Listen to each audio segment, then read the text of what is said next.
everybody, we are here today at Tomazin Farms, and I'm here with Paul Tomazin, the Barefoot farmer, and he's going to show us all around the farm, tell us a little bit about what you guys are doing. You're about to go out in the field, right, to do some harvesting? Yep, we're out to harvest some carrots and harvest some purple beets and maybe some broccoli, a little bit of dandelion greens. So. Awesome. So we're going to join him on his tractor. My feet are feeling very overdressed next to yours. I'm actually going to go barefoot too. It'll help your shoes as well because it's really muddy out there today after the rain, so barefoot will be the way to go today for sure. I'm doing it. Well, and you guys have been here for forever. When did you guys get started? My great-grandparents started farming here in 1915, maybe even a little before, like 1912. Like my cousin Huck says 1912, you know. We just started saying 1915, you know, what we knew. Wow. But yeah, a long time, and you know, and a lot of people in my family farm, you know, not just, you know, like not just my grandparents, but, you know, a lot of their, you know, my great aunts and uncles and, you know, cousins. They all farmed like right around here? Yeah, there used to be about like 50, 60 family farms in Samsula area. Wow. Back, you know, probably, I'm guessing 40s, 50s. Yeah. Like the heyday, right? Yeah, back in the heyday. Yeah, they had a big packing house out here in Samsula. They did a lot of, you know, green peppers and stuff, but like they serviced all over Central Florida. So. Wow. Yeah. You can see why boots would not be very sustainable out here.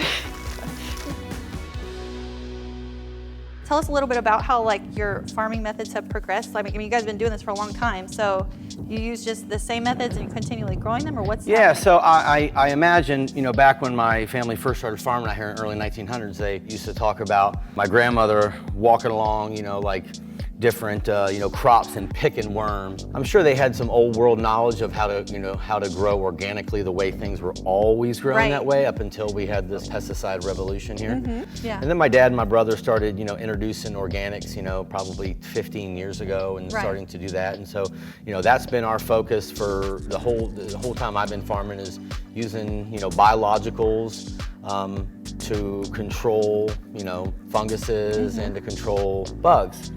However, I'm doing a little more changing, a little more learning, you know, as you start to study all the different methods and all the different things out there. Just learned a lot about funguses and learned that funguses are like the internet and immune system of like plant life. And so working hard not to kill funguses, but actually to build our funguses up in the soil, really realizing that everything out here has a purpose, you know. All the bugs have a purpose, all the funguses have a purpose, and if you can get everything kind of dialed in that works in harmony, then hopefully farming is a little bit easier than it has been. That's cool. You know, trying to fight everything.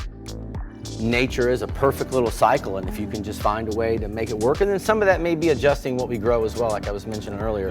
Like some stuff, you know, that we grow because we want to grow it because everybody eats it. Everybody wants to eat it. We may not be able to grow that. In fact, I've had spinach planted this entire year, just never enough to it just never really worked out real well. I always say it's real finicky. It doesn't like the heat, doesn't like the cold, doesn't like wet, doesn't like dry. It's a diva. Oh wow, look at that. That's cute, isn't it? Look at this, it's like carrots in love. Yeah. They're spooning. That's so cool. It's so good. Real carrots.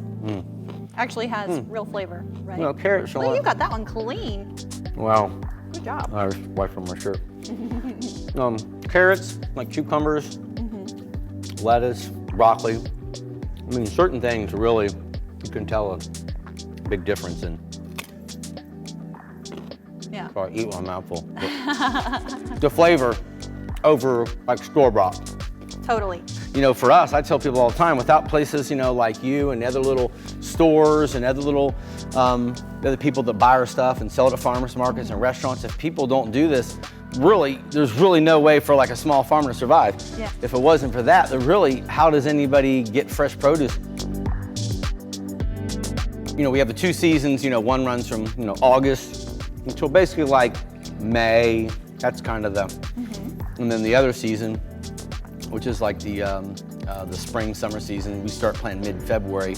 and that runs till about November. So right now, especially with the recent, you know, hot days, the days we've had in the 90s and stuff, all this stuff, and there's turnips, there's Napa here.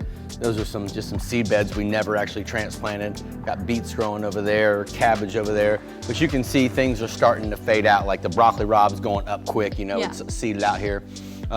Over to the left of us right here, there's 2 acres here. These are all butternut, spaghetti squash, acorn squash, calabaza, Seminole pumpkins, 2 acres of that. But you can just start to see the fields kind of transitioning now.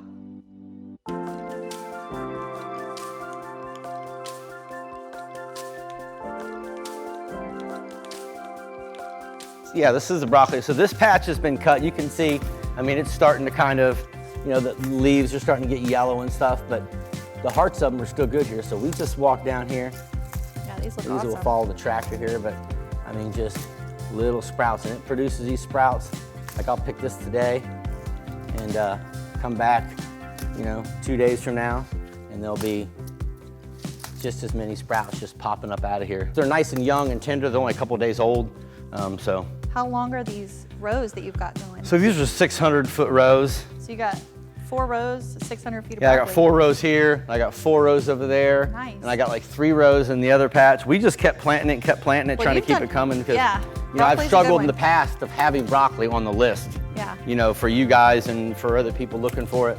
Broccoli is one of the things that people will tell us, like, this is the best broccoli I've ever eaten. These are nice, and they're just nice and young and tender. You see the stems are just nice. And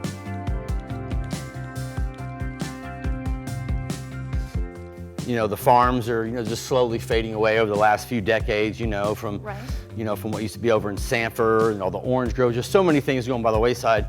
You know, it's just important that we have food that we can eat. And, no kidding. You know, especially during this, this whole COVID crisis, you know, when there were concerns about shortages on, you know, essential foods and other things. Right. It just helps me realize just how important it is right now that I can produce food that is sustainable. Yes. And the only way to be sustainable is if it's harmonious. There's just no other way to be sustainable unless you're harmonious. Well, Paul, it's been amazing coming out here to check out the farm and see all the things. If people want to get in touch with you and you want to follow Tomazin Farms or the Barefoot Farmer, which, side note, can we talk about that really quick? Sure, How the Barefoot Farmer name came up? Yeah, so my dad used to go out to the DeLand Farmers Market. He farms barefoot, but really why they started calling him the Barefoot Farmers because he would show up to the farmers market barefoot on cold days, rainy days, because most people didn't see him out on the farm. Yeah. But then people at the farmers market, they called him Barefoot, and then Barefoot Bill, the Barefoot Farmer. Look at the like cameraman's shoes. He's got to have to wash those. Well, that's You know, in the summertime, we pick cucumbers and stuff. The vines, a lot of the cucumbers you feel with your feet. You'll be picking, you feel them like, oh, there's a cucumber there. That is so cool. Just as you're picking, so it's good to be. All right, so you can follow the Barefoot Farmer on Instagram, Facebook at Tomazin Farms. To keep up with them there, tomazinfarms.org is their website. And if you want to subscribe to us at the pharmacy, we are putting up new content, new farm tours. If you like what you see, please do that. And we'll have other stuff coming, I'm sure. And if you guys want to grab some of Paul's amazing produce, you can come to either the Winter Garden Farmers Market. You can shop with us online at pharmacynow.com to get everything delivered to your door on demand, or you can pick up curbside. So all kinds of ways to get this stuff to you. And if you're over in Volusia County, over here near the coast, I mean, we have a farmers market out here every Saturday at the farm with, you know, with about 15 different vendors providing just a bunch of different essentials, you know, local. And yes, you can come here to this farm. Yeah, you come here to this farm. See Paul in person. You can see me in person, yep. That's awesome. So that is. So every Saturday, 8 to 12 here at the farm. You guys can come wherever you're watching from, all the way out here to Samsula, Florida. It is truly a pleasure to come and behold a real Florida farm with a real awesome American Florida farmer. So thank you, Paul, for all you do. Yeah, well, thank you guys. Thanks for coming out. Appreciate it. You're welcome. Y'all have a good one. Bye-bye.